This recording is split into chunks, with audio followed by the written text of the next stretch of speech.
Hola, buen día. Por supuesto, muchísimas gracias por dejarme dar nuestras opiniones y invitarnos especialmente al gobierno del Perú y nuestros amigos de la OPS.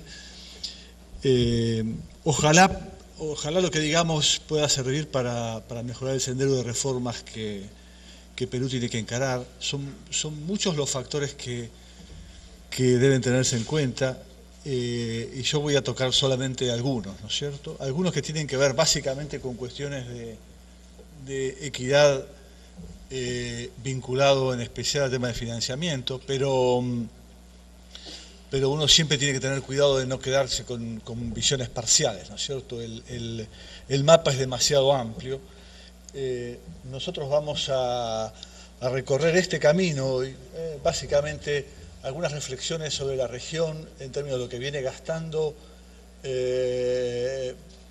la región en salud y en gasto social, pensando cómo eso puede ayudar a repensar nuestras reformas, y algunos aspectos específicos que han sido tocados en las presentaciones, en especial cuestiones de financiamiento y tributación, y alguna reflexión sobre descentralización que me parece que vale la pena hacer, ¿no es cierto?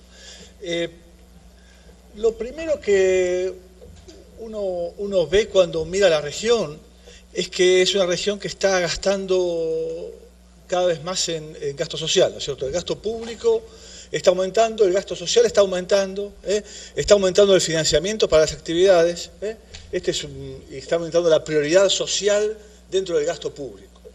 Eso en la región en su conjunto. Lamentablemente, la prioridad que está estableciendo la región en términos de gasto público no está focalizada en términos de gasto en salud.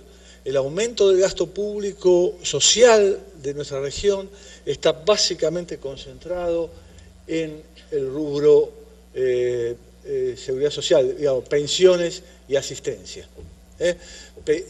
Las dos son parte del mismo problema y tocan marginalmente las cuestiones que estamos discutiendo aquí.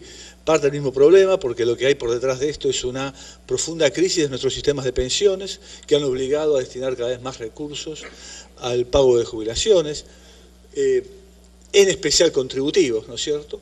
Y el segundo punto, como el mundo del gasto social contributivo, de la vieja seguridad social, dejó de cubrir las expectativas que tenía nuestra sociedad, ha sido cada vez más importante la necesidad de destinar recursos de rentas generales, impuestos, a cubrir lo faltante, las brechas que estaba dejando por detrás el sistema de pensiones.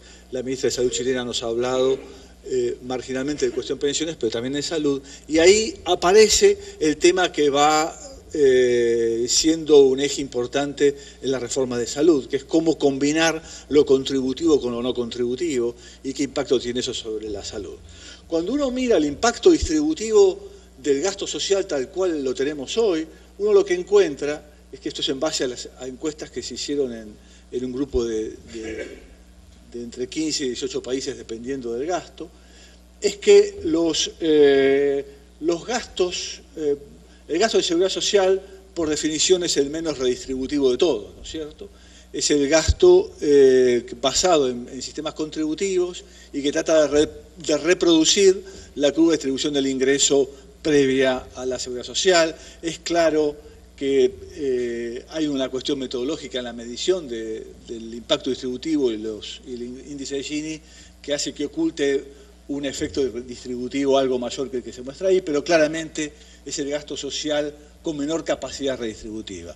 El gasto redistributivo obviamente es educación y salud, dependiendo en educación de qué tipo de nivel, pero lo que va apareciendo en la región como muy importante son programas de asistencia social que tratan de cubrir las brechas que van dejando la vieja protección social y que, eso sí, son programas con un altísimo impacto redistributivo.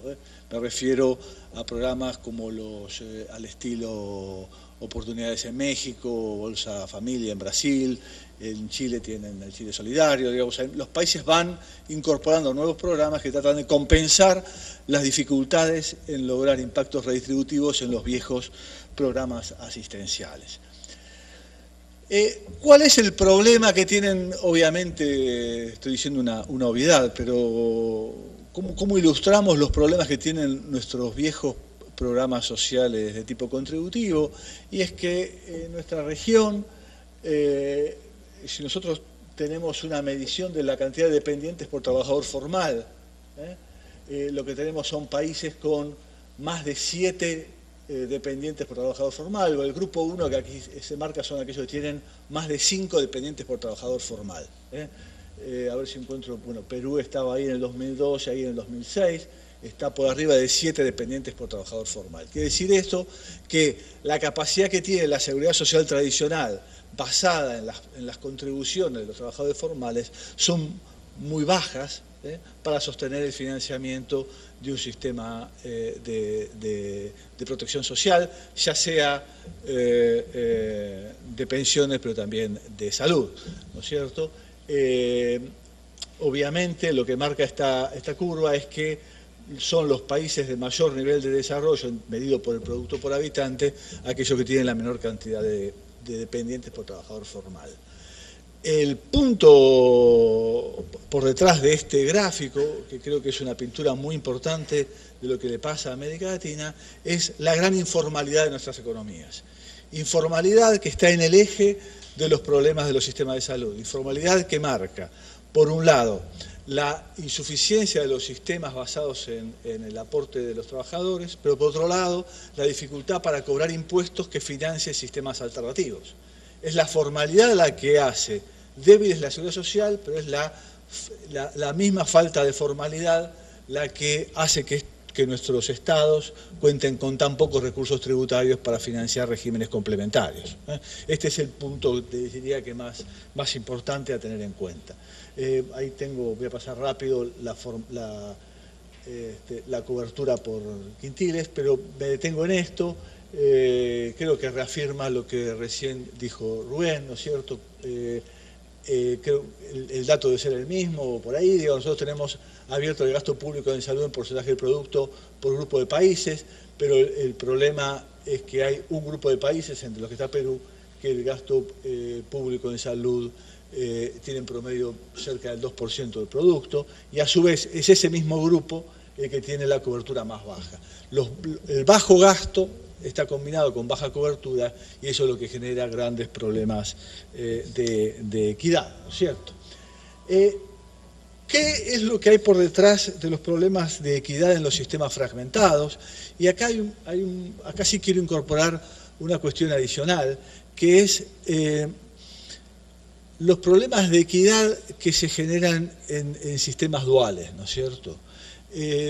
Como decía el ministro hoy, acá hay dos problemas que atacar. Uno es la cobertura y otro es la desigualdad de la cobertura, ¿no es cierto?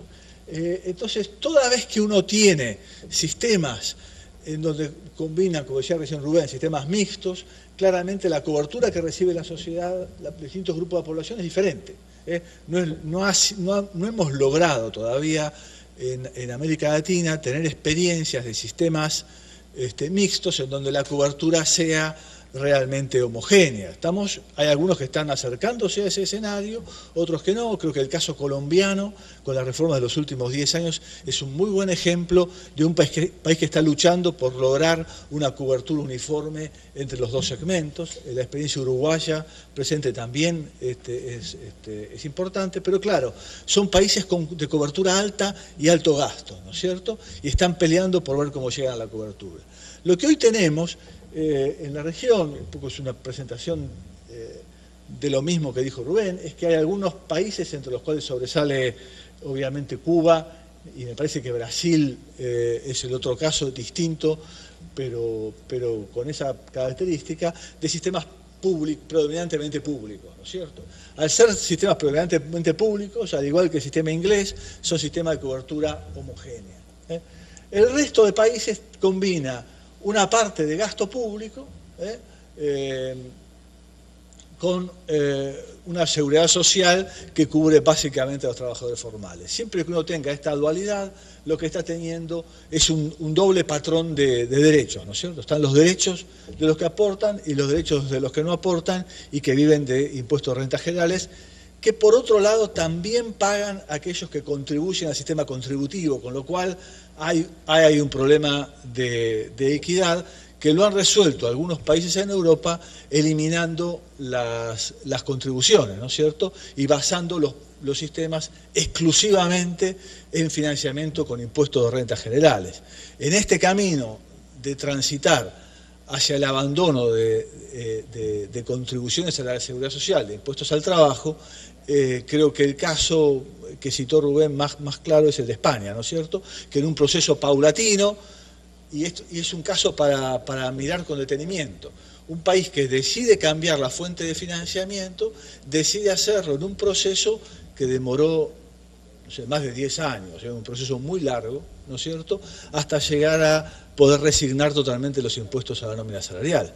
Pero claro, son economías en donde la presión tributaria ronda el 40% del producto, bien lejos de los casos del promedio de la región, ¿no es cierto? En nuestra región, ahora vamos a hablar un poco de los impuestos, solamente hay muy pocos países que se acercan al patrón tributario europeo. Brasil sería el caso más notable, ¿no es cierto? Pero ahí en el gráfico tienen la presión tributaria, que la paso. Entonces nosotros tenemos una caracterización de sistemas entre aquellos que tratan de tener una cobertura bastante uniforme, basado en sistemas de rentas generales. Esta es una pintura algo vieja, pero queda el caso de Brasil y Cuba como los dos paradigmas diferentes del mismo tránsito. Algunos países que están tratando de aumentar la cobertura, pero manteniendo la dualidad, y otros que están tardíamente iniciando algún tipo de reforma, ¿no es cierto? En un esquema muy gráfico, diría que en la región predominan sistemas en donde hay una cobertura universal establecida por la legislación, por la normativa, por las constituciones. Casi todos nuestros países tienen escrito en algún lado que toda la población tiene cobertura de salud, ¿no es cierto? Cobertura que no se cumple en los hechos, pero hay una cobertura universal dada en muchos de nuestros países por la salud pública, sobre la cual se van montando tres segmentos de población. El segmento más rico, que tiene una cobertura, los rentistas, que tienen una cobertura que pagan con su gasto de bolsillo, su seguro privado; la seguridad social, que tiene un escalón más alto, dado por el financiamiento contributivo; y por último, la población que tiene lo que le brinda la salud pública tradicional. Si uno quiere modificar eso, tiene que enfrentar algún tipo de dificultades. Básicamente, la necesidad de incrementar el financiamiento no contributivo. Esta idea a la española de resignar las contribuciones choca contra la baja presión tributaria en nuestros países. Nosotros no tenemos impuestos que puedan reemplazar lo que estamos financiando con impuestos sobre la nómina salarial, y hay serios problemas institucionales en la articulación entre los sistemas de seguros sociales y privados de salud, ¿no es cierto?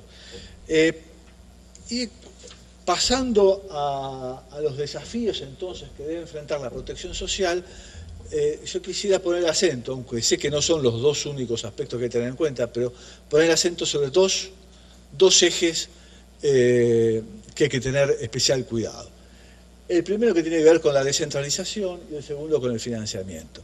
¿Por qué descentralización? Porque toda vez que uno esté pensando en un sistema público que dé cobertura universal, una de las preguntas que nos estamos haciendo los países, sobre todo de América del Sur, es el grado de descentralización que debe tener la oferta pública, ¿no es cierto? Estamos pensando en países, digamos, Perú es un caso, en donde hay cierta tradición en la discusión acerca de si los servicios tienen que ser centralizados o descentralizados, ¿no es cierto?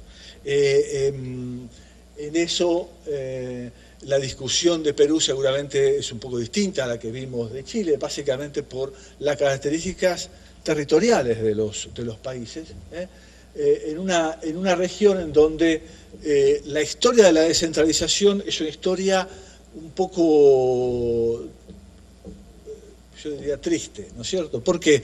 Porque la discusión de descentralización comenzó siendo una genuina discusión acerca de cómo hacer más eficientes los servicios públicos, ¿no es cierto? Y me estoy refiriendo a las discusiones pioneras de la década del 50, con los documentos de la OPS, creo que del 56-57, algunos documentos parecidos en el área educativa, pero el gran impulso de la onda descentralizadora en la región vino en la década de los 70 y 80, básicamente impulsada por necesidades fiscales y por gobiernos no democráticos, siendo que la descentralización tiene como requisito básico la manifestación de los ciudadanos de sus preferencias para hacer más efectivo el gasto público. Ese elemento no estuvo dado en la primera ola de procesos de descentralización, me refiero al caso de Chile, Argentina y en parte Brasil, pero sí estuvo con mucho mayor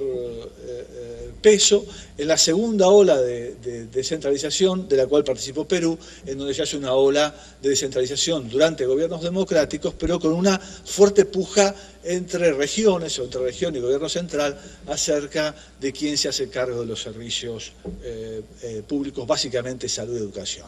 ¿Y cuál es el problema? ¿Por qué traigo este tema a colación? Bueno, porque la región encaró procesos de descentralización teniendo una fuerte carencia en la satisfacción de los derechos ciudadanos, entre los cuales está lo de salud, con muy bajos recursos y con fuertes brechas entre regiones. La región América Latina es una de las regiones con mayor brecha de ingresos, brecha de desarrollo productivo entre las regiones de un mismo país. Y esto genera un problema bien grave cuando financiamos el gasto social.